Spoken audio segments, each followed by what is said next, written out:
Allahumma barik lana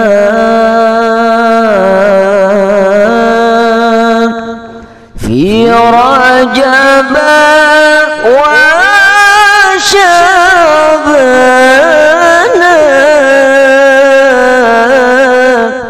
wa ballighna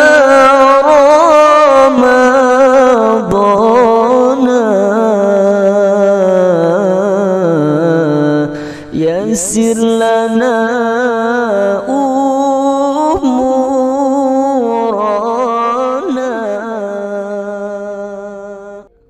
Sabek iya.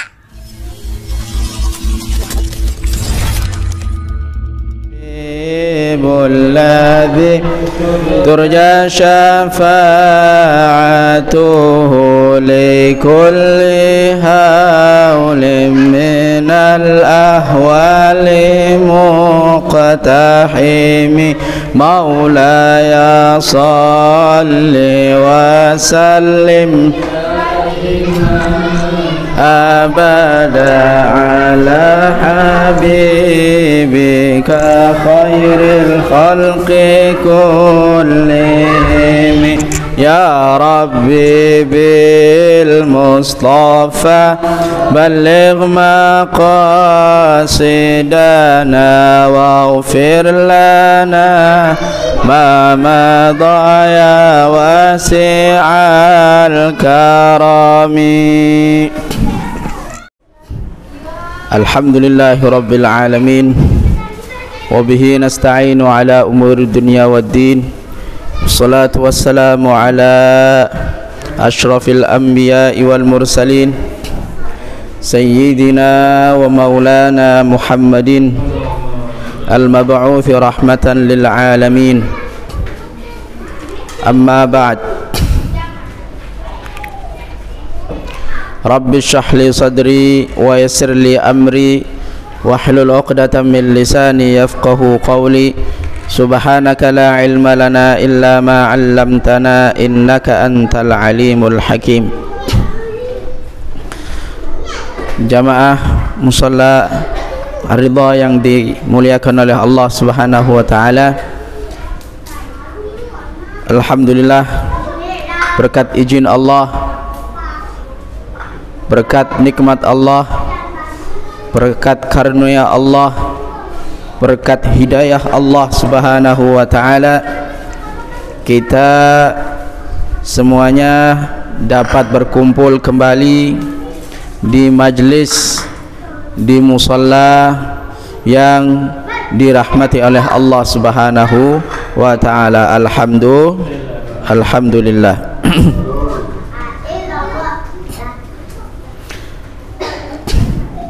InsyaAllah kita akan melanjutkan kembali pembelajaran kita, dars kita di syarah Aqidatul Awam li Syekh Ahmad Az-Zarruq Al-Maliki Al-Makki.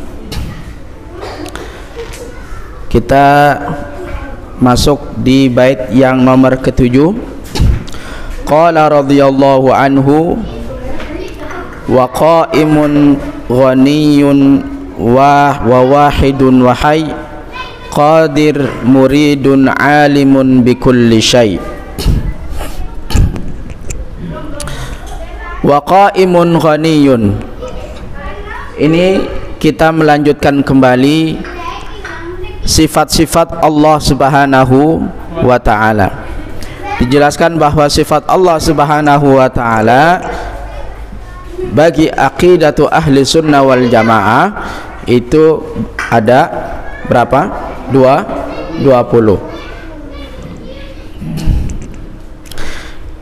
Satu namanya sifat nafsiyah, yang kedua namanya sifat salbiyah, ketiga namanya sifat ma'ani, dan yang terakhir namanya sifat ma'nawiyah.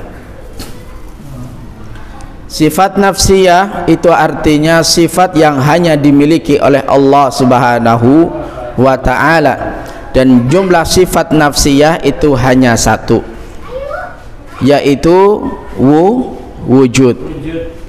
Ya.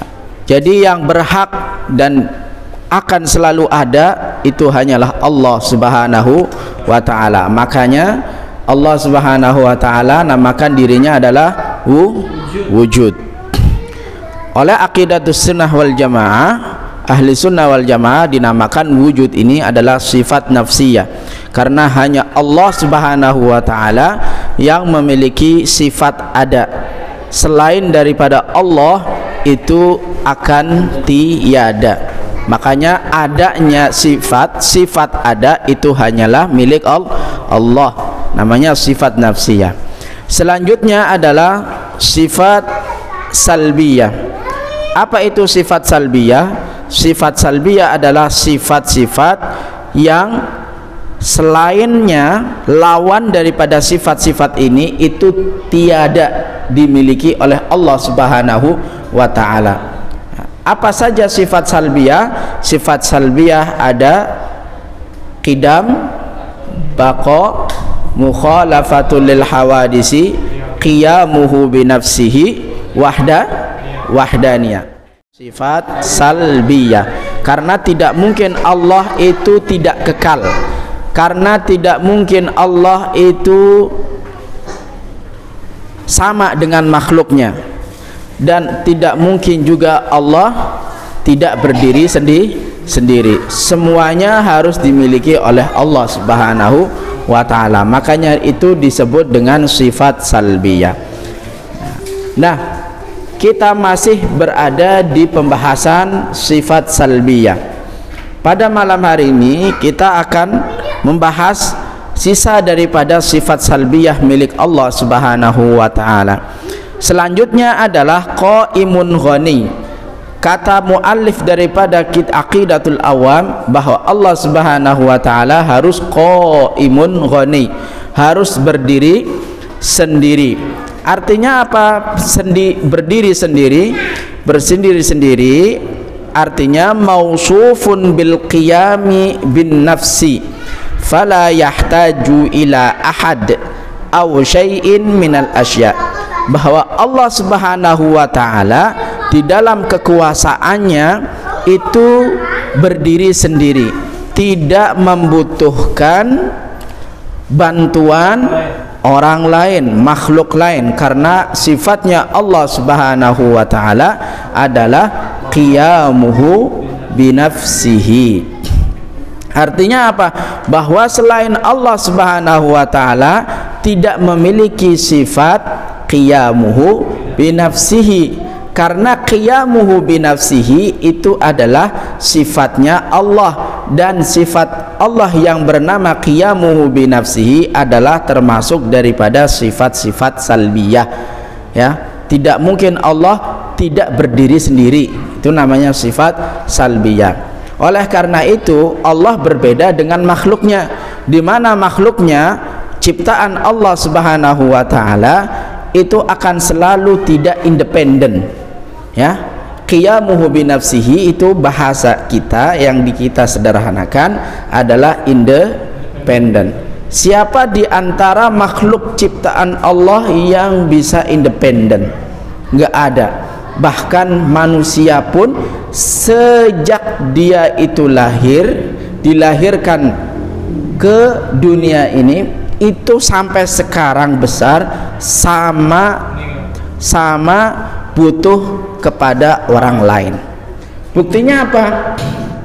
Buktinya bahwa ketika dia dilahirkan oleh ibunya, apa yang dia butuh dari orang lain? Seorang bayi pasti butuh sama orang lain, butuh sama ibunya, perlu disusuin. Kalau nggak disusuin dia apain, kan dia mati, ya kan? Nah, dari sejak lahir dia butuh sama ibu. Ya, kemudian besar sedikit dia belajar jalan. Apakah dia ujuk-ujuk jalan atau ada yang mentitah-titah? Dia butuh nggak sama orang lain di situ? Butuh.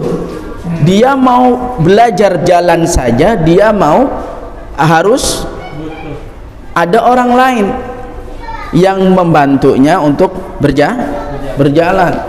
kemudian besar lagi dia pengen pintar, ada lagi orang yang membuat dia pintar, dia harus butuh guru, ya kan, harus butuh guru.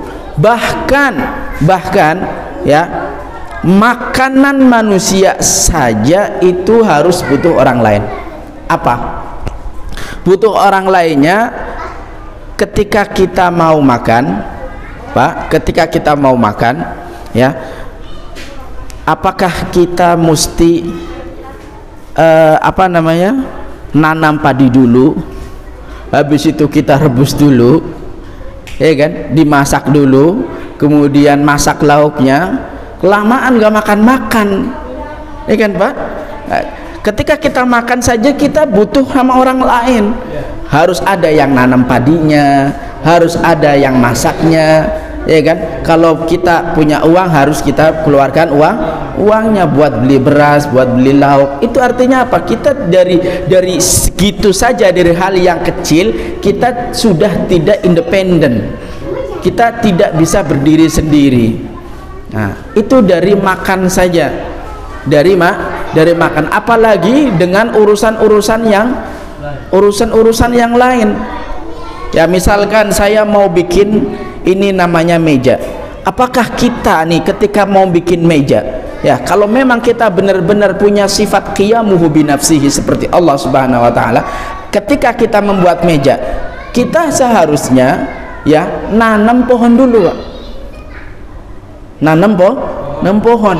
Kemudian habis nanam pohon, itu tebang itu pohonnya, potong pohonnya, kemudian ukir, kemudian bentuk, kemudian dipoles, kemudian dipaku, kemudian nggak ada pakunya, bagaimana? Pasang.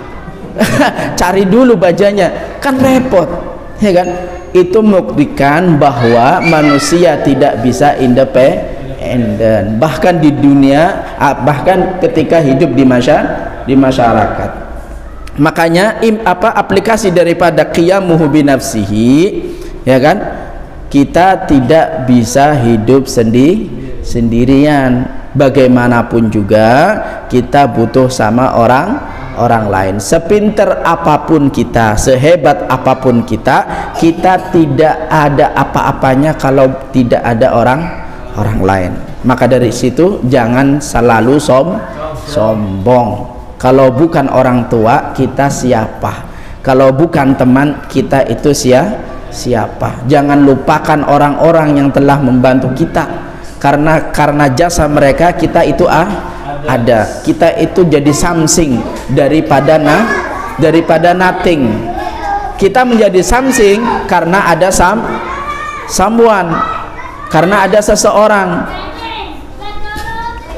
Nah, itu artinya, itulah mengapa manusia sangat bertolak belakang dengan sifatnya Allah Subhanahu wa ta'ala.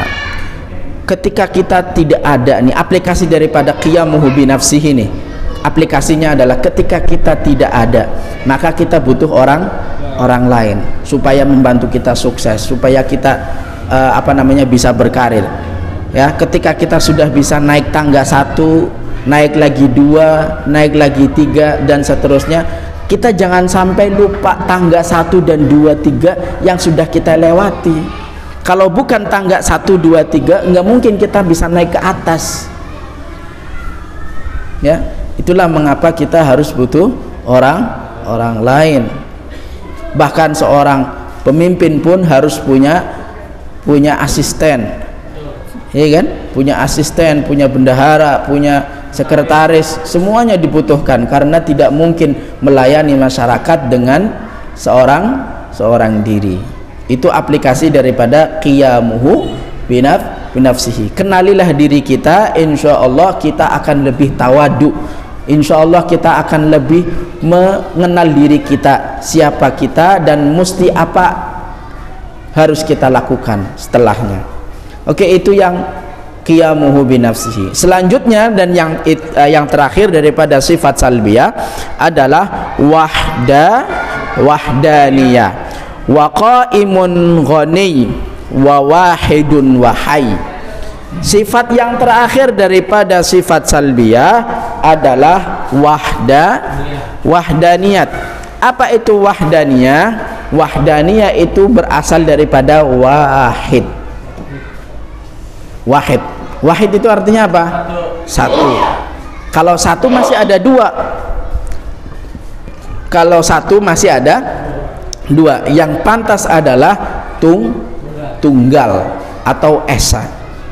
Ya kan? Kalau satu bisa jadi ada dua, bisa jadi tiga. Tetapi Allah kan nggak mungkin dikatakan dua atau tiga. Dia harus tunggal, dia harus esa. Maka wahdaniyah artinya tunggal. Artinya apa tunggal? Bahwa di sana itu hanya ada satu pencipta di dunia ini yang telah menciptakan dunia seluruhnya beserta isinya, langit bumi, langit berlapis-lapis, bumi berlapis-lapis, malaikat yang tidak bisa kita lihat, kemudian juga bangsa jin, tumbuhan, rumput-rumput, hawa, semuanya itulah satu penciptanya, yaitu Allah. Apa yang Allah firmankan di dalam Al-Quran? Qul huwallahu ahad. Makanya bukan wahid tetapi ahad, ya kan? Makanya dikatakan ahad karena dia adalah emang tunggal. Kalau wahid, qul huwallahu wahid, ntar Allah nanti Nabi itnin, ya kan? Nah, selanjutnya talata, nggak bisa, karena Allah itu tidak bisa berbilang, karena lawan daripada wahdaniyah adalah at-ta'addud.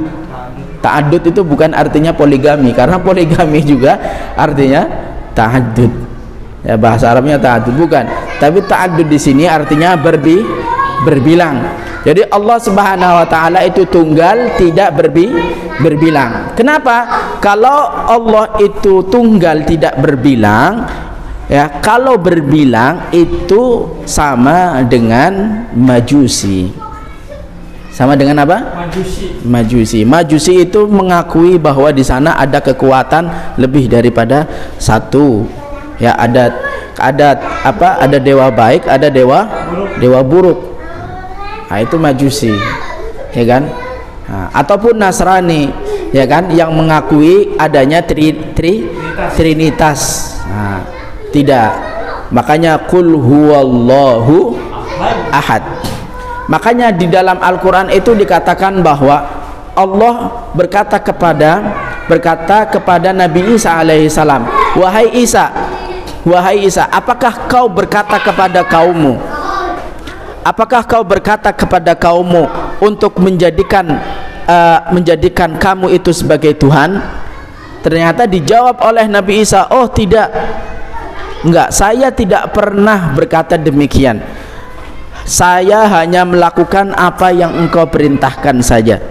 Nah, jadi Nabi Isa itu benar-benar terlepas daripada tuduhan bahwa Nabi Isa itu seorang Tuhan. Seorang Tuhan itu terlepas sama sekali. Itu dinyatakan di dalam Al-Quran.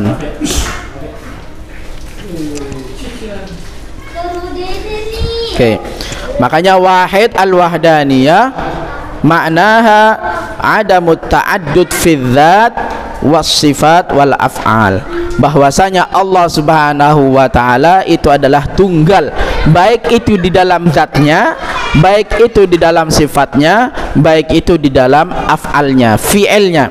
Artinya apa? Secara zat Allah Subhanahu wa taala itu tidak ada Tuhan seperti Allah Subhanahu wa taala. Zat Allah itu cuma satu, zatnya satu.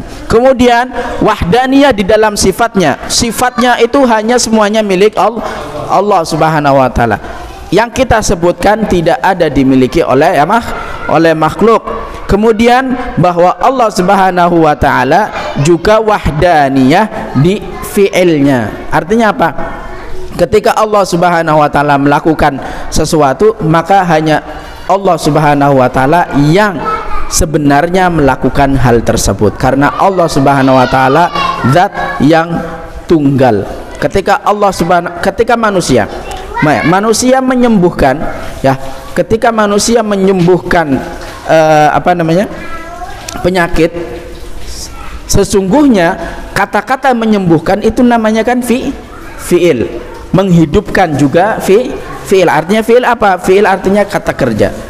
Fi'il artinya tindakan.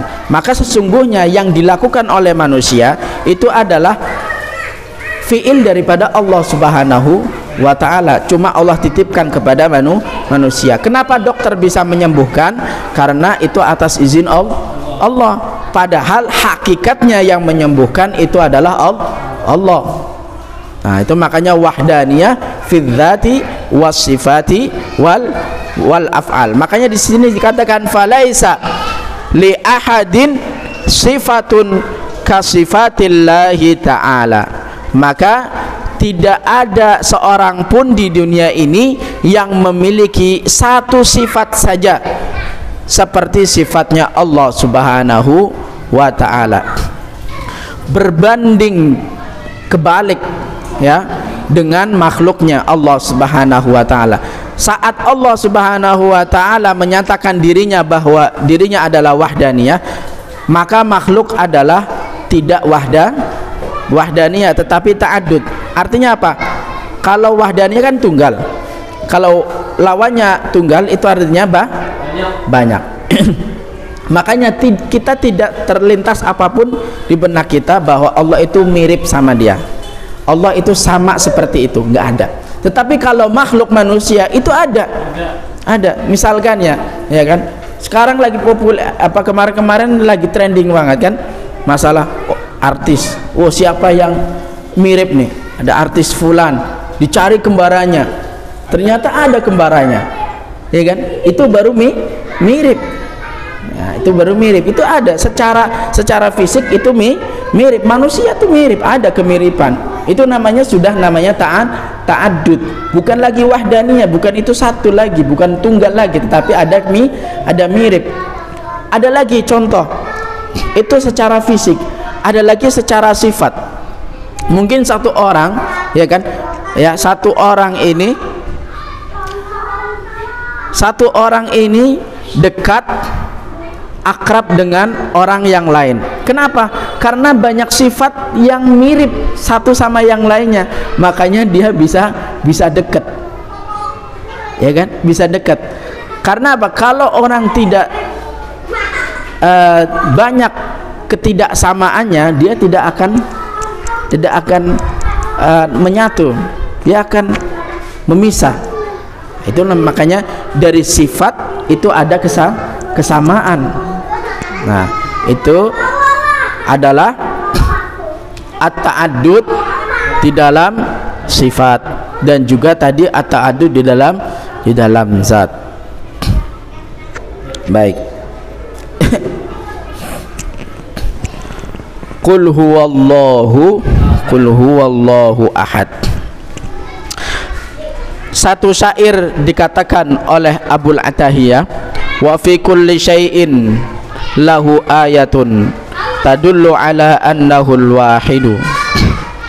Dan di dalam setiap sesuatu itu ada tanda yang menunjukkan bahwa Allah Subhanahu wa ta'ala itu satu. Nah, jadi setiap sesuatu kalau kita mau bertadabur, kalau kita mau menghayati, maka kita akan mendapatkan sesuatu yang menunjukkan bahwa Allah itu tunggal, Allah itu esa. Afala yatadabbarunal Qur'an. Andai saja kalau makhluk itu mau bertadabbur. Oke. Hadza wallahu a'lam bishawab. Semoga apa yang kita dapatkan pada malam hari ini bisa bermanfaat ya. Insyaallah kita akan lanjutkan kembali di pertemuan selanjutnya. Tapi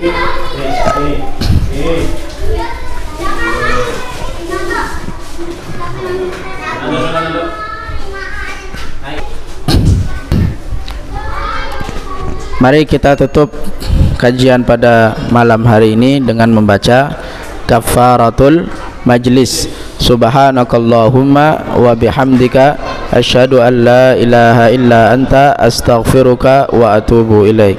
Assalamualaikum warahmatullahi wabarakatuh.